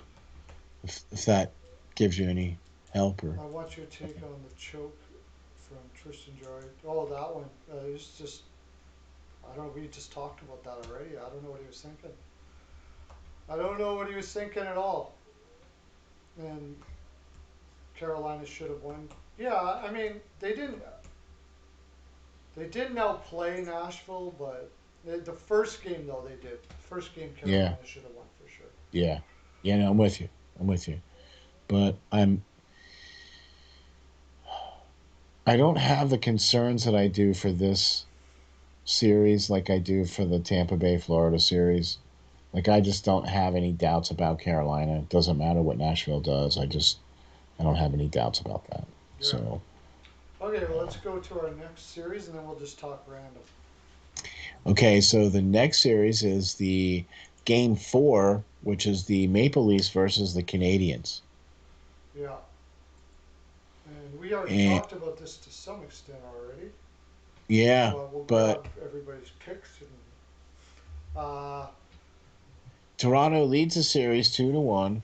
Um, they're playing every other night here, and this is game 4 tonight. So this game here is in Montreal. yeah. So Toronto was able to win the last game in Montreal. Hmm. And do you know what's really funny?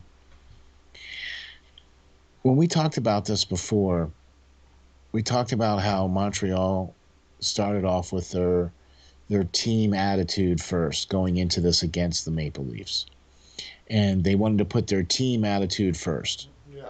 And I'm like, all right, I get you on that. I see that. But then when I look at the goals for, and I'm like, really? That's pretty that's pretty low. And the team that you're facing has a much higher, like, more than a goal more than you, and you're keeping guys that should be on the offensive side of the puck out on purpose. I have a hard time with that, man. I really do. Yeah, I mean, I had my theory on that. Like I said, I'm banking that what I think is that even with those guys in, they're still not going to outscore. They're not going to outskill Toronto. They're not. That's not how they're going to win. If that team tries to outskill Toronto, they're done. The only way they're going to win, they have to out team Toronto. They're going to have to play a physical game, low scoring, beat them down, tire them out, uh, and you know, the, play dirty, very dirty hockey. So my thinking is that Ducharme knows that Stahl and those guys know what he means when he says that, and wanted to paint a picture of what that looks like to these young kids when they went out there and played. This is the way we got to win right here, because you're not there. Montreal's not going to outskill Toronto. No way, no how. They're going to lose every time if they try to outskill Toronto. That's what I think he was trying to do there. Well, Toronto has doubled up. They've gotten 8 goals. You have 4 goals on in this series so far. Yeah, and that's the problem is the problem is that I actually kind of agree with them with the what he has, but they don't have enough depth to be able to play that anyways. Like there's no Yeah, way yeah, yeah, there's yeah. no way they can win this series. A coach can't look at it that way. But there's no way unless we've talked about it before this and we'll always talk about it. Price can win anybody a series anytime if he ever played like he did, at the very top of his game. But there's no real way other than that. But even the best way they could win the series, still can't win them the series. Which, Like, yeah, even if they played like they did in the first game, where Price played really, really well, They didn't have any of the big scorers in. They had the vets in, Mhm. for that first game, and they won 2-1. But that wasn't that was not okay. So what? It wasn't a sexy win, but it was a win nonetheless. You know what I mean? It's not like you're winning with offensive firepower. You know what I'm saying? You're relying on a defensive scheme and your goaltending to try and stop Toronto. Okay, I it's and then you have Price who looked good in that first game, but then hasn't looked good since. You know what I mean? And you don't really have anybody else up there other than him because Allen is hurt now. And even when he wasn't hurt, he was playing okay. But, I agree. No matter what you talk about or what you say that Montreal could do, it's still not going to win in the series. Yeah, Because everybody's taking. if Price plays amazing, then they still need to have some offense to score some goals, right? And Toronto has proven that they are able to shut down Montreal's, you know, and able to score on whoever's playing in net for Montreal as far as Toronto is concerned. So it's been Toronto's to lose the whole way through. I still feel that way. I still feel it's Toronto's to lose until somebody knocks them off. Yeah, yeah. I mean, somebody said if Montreal plays a trap, but yeah, you're right. They don't really. I don't. What system do they play? That's the thing. It's like what's I don't know. I can't really put a name on the system that they play. It's sort of a man on man. It's It's like a modified 1-2-2 almost.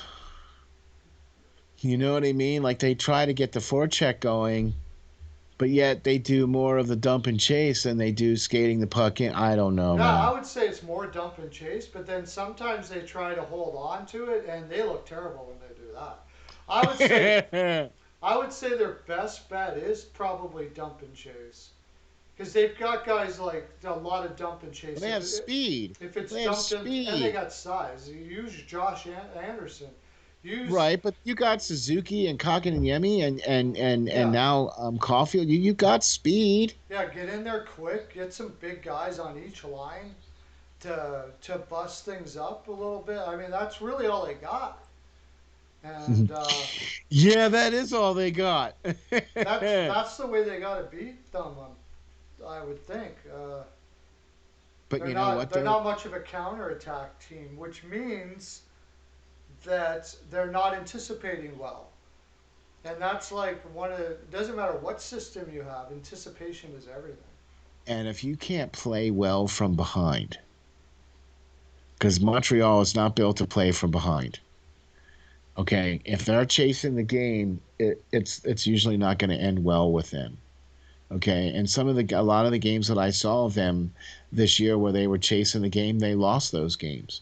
Most teams do, but I mean, the great teams, the good teams that when they find themselves chasing the game, have good enough coaching, have good enough leadership, have good enough people on their team to see, be like, wait a minute, we're chasing the game. Nah, we shouldn't be chasing the game.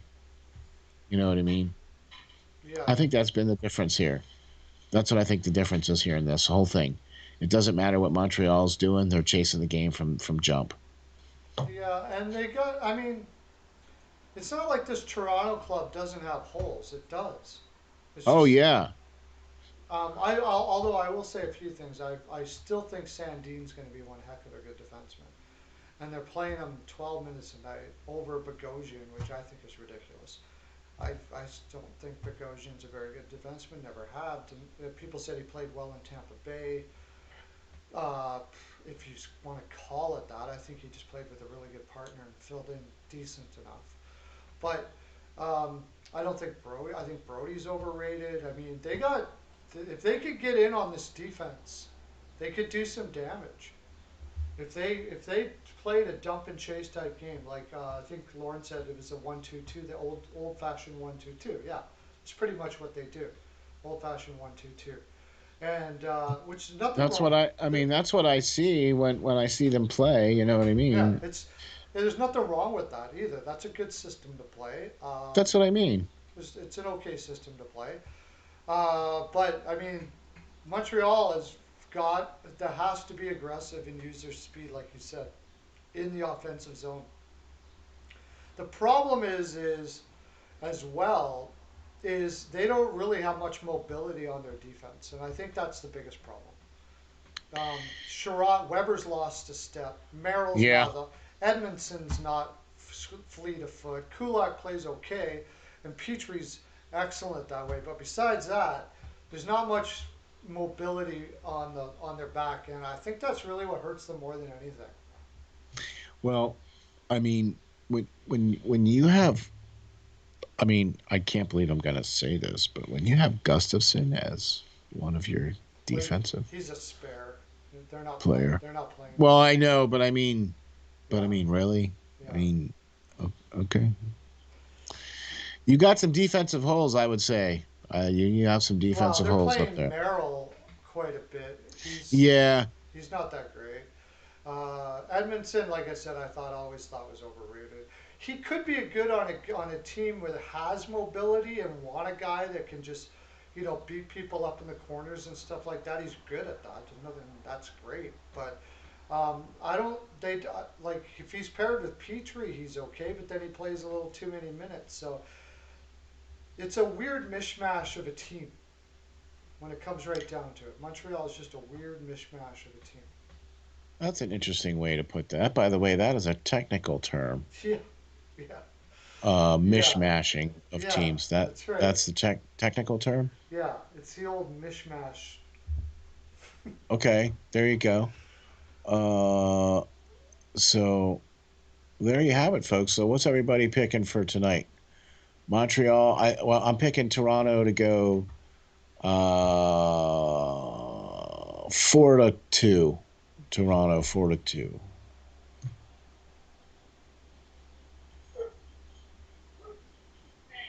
4-2 Leafs. And I'm going to say 4-1. 4-1. I think this Montreal team is pretty much kind of lost. That's the word I Yeah, would say. They look lost up that's there. a good way to put it. By the way, sorry about the co-host there in the background. No worries. Is Edmondson injured? I didn't even check the injuries for this. I didn't refresh my injured thing. Yeah, I don't know. Um, Here's the other thing too that I wanted to circle back around here with Bill. Um, as far as the question you asked about,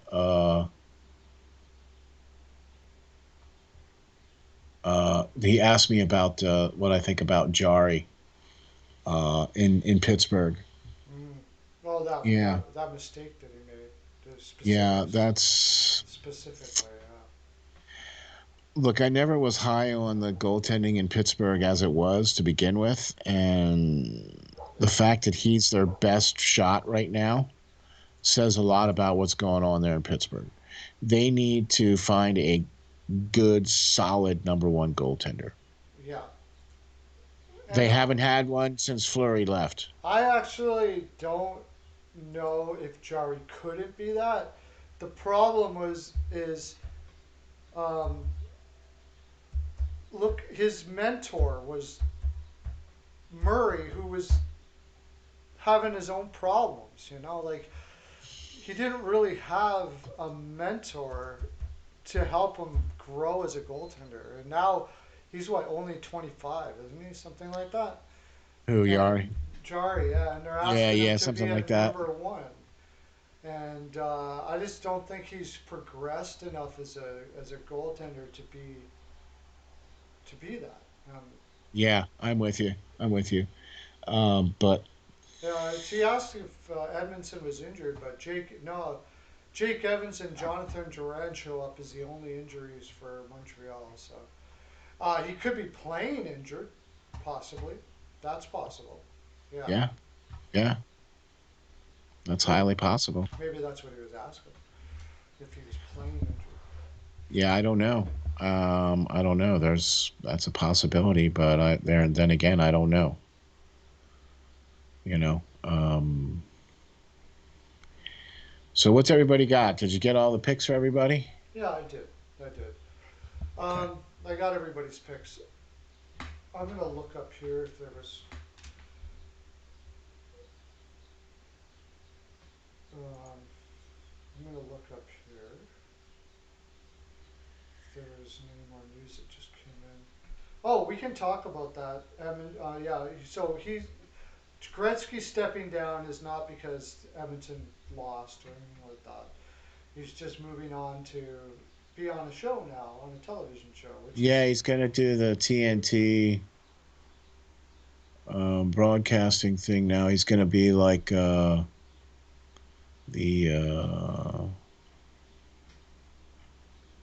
like what Charles Barkley does for TNT. He's gonna do the same thing for TNT now for hockey. TNT. It's, Okay, fill me in here. I'm not sure what TNT is because I'm not into this. Turner, that's Turner Network. They paid for the other half of the rights to broadcast the other half of the NHL games. So the first part of the contract was purchased by ABC slash Disney slash Yeah, ESPN. yeah. Well, they that was only for 50% of the games, Okay.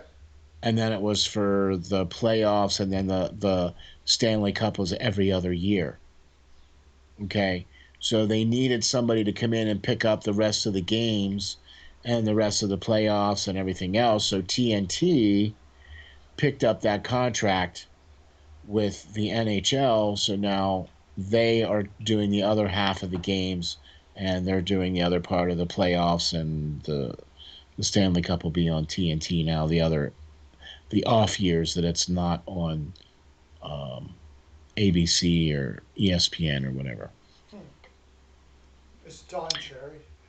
No, No, but they I believe they're going to hire Wayne Gretzky to be the guy. That's what I've read, that they've hired. I think They he'd be waived. really. He's practiced at his public speaking his whole career. So I'm gonna be Well, really. he's pretty dry. I Yeah. mean, he is pretty dry. So they better bring in some comic relief or somebody. Oh yeah. Yeah. Wayne Gretzky's not going to be the guy bringing the kafaz, for sure. No. But No. he's extremely wise, and Oh, he's his like, hockey IQ is off the charts. I mean, come yeah, on. You don't yeah, call him the great one for nothing. and he's very diplomatic too. So he's able to get the point across, just like our buddy Jim Like they're very diplomatic, like me, Yes. me, how diplomatic I. Yeah, Mr. Diplomatic rocking the mullet. That's diplomatic, my friend. That Yeah, is diplomatic. I would definitely could use some help in the diplomatic side of things. Well, how's this for diplomatic for you? I would like to give a plug to my boy Lance Green. Okay, sure. Yeah, he's the other half of the Hockey Writers Inc. Hmm. He's got a new article out on Flyers Nitty Gritty talking about Travis Sanheim. And he is also going to be on the O&B Puckcast. There is a special show with O&B Puckcast. It's going to be, I believe, Wednesday night is when that's going to go. And it's 10 questions with Lance Green. So that should be exciting. And I just wanted to give a shout out to my guy, Lance Green. He's the other half of the Hockey Writers Inc. That's one of the other shows that I do as part of the Steel Flyers All Sports Network. And he's got a new article out, so check that out. And check him out on the O&B Puckcast. So you Cool. guys got to check that out too, yeah, for sure. Yeah, we so yeah, that's gonna be and Wayne. That's gonna be very. I'll want to watch that. I don't get the TNT network here in Canada. That's the thing that's kind of disappointing about that. Well, you probably will. It'll suddenly probably be available on whatever carriers you have, because in the States, TNT is not like a premium channel. Like, you don't have to have a subscription to it or anything like that. Well, Now, here's going to be the kicker. If you want to watch games on ESPN Plus, you have to have a subscription to that. Now, if you have a Disney subscription, That's not quite enough. See, you can do it as a package where you get ESPN Plus and Disney and something else, or you have to spend separately for the ESPN subscription. Okay. Okay, so that's where ESPN's going to get you. Now, as far as I know, TNT is not a premium channel, and will probably I'm only assuming on this note that they are available on most carriers, channels, whatever, and if not, they potentially will be.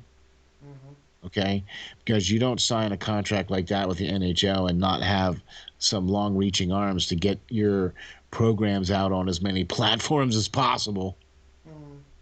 You know Yeah. what I mean? So I don't know about anything with how Canada does things with the games.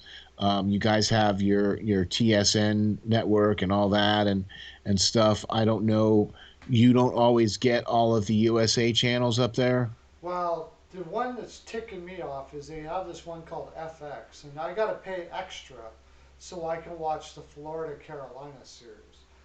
Or, because, or they only show it in between periods. Florida Carolina, or sorry, Florida Tampa Bay and Carolina Nashville, I've hardly been able to watch. And that ticks me off because I had the center ice package. So the center ice package is for the regular season. But if you're going to do that and you're not going to show, this is Canada. We have like 6 sports nets. There's no reason why one of them can't be the Carolina series, right? Are you freaking Uh, kidding me? I mean, there's This is hockey in Canada. Come on. Like, it's stupid. It's really ticking me off. okay. I'm sorry about that, my man. I'm sorry. I wish I Anyways, could help you out with see that. how So diplomatic I am? that was very diplomatic. I like that. That was very diplomatic. See, you got your point across without too much offense.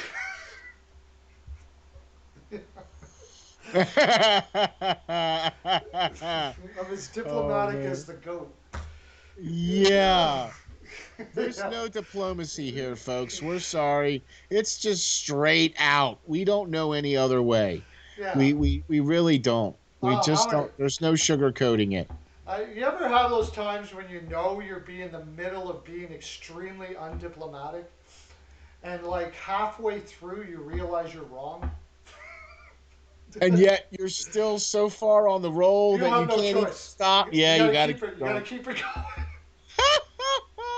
Oh and my then you god. got to like hang up real quick. Yeah, right. All right, I'm Never. out. I'm done. I'm Thanks. done. Oh man. Oh yeah, I've done that more than once. Whew. I guess that's why people are diplomatic, just in case things like that happen. Well, there's Wayne such a Gretzky and Hall would be great to see on TV. Hall was a personality. I don't know. He was. That was one guy. Talk about not diplomatic. Holy crap! He would say whatever was on his mind. That guy. that would be like bringing back Jeremy Roenick. yes. Look, Jeremy say Roenick didn't just say what was on his mind. He was clueless about what he was saying. Like he did yeah. not understand the weight of his words at all. Like it was really weird. That's the scary part. When you think you're saying something that you think is important and or you don't think it's important and really it is. Yeah, that's his downfall. I mean, I love the guy for how he played, Hmm. and you gotta like the guy who doesn't hold any punches, but sometimes you gotta check this. You know what I mean? Yeah, he didn't care. I mean, he made millions, right? And he was just, I don't, I don't think he cared. He just said whatever he was going to say, and I don't think he understood the, yeah, he didn't understand the game at all. Like Jeremy Roenick, I was surprised he lasted as long as he did. Really.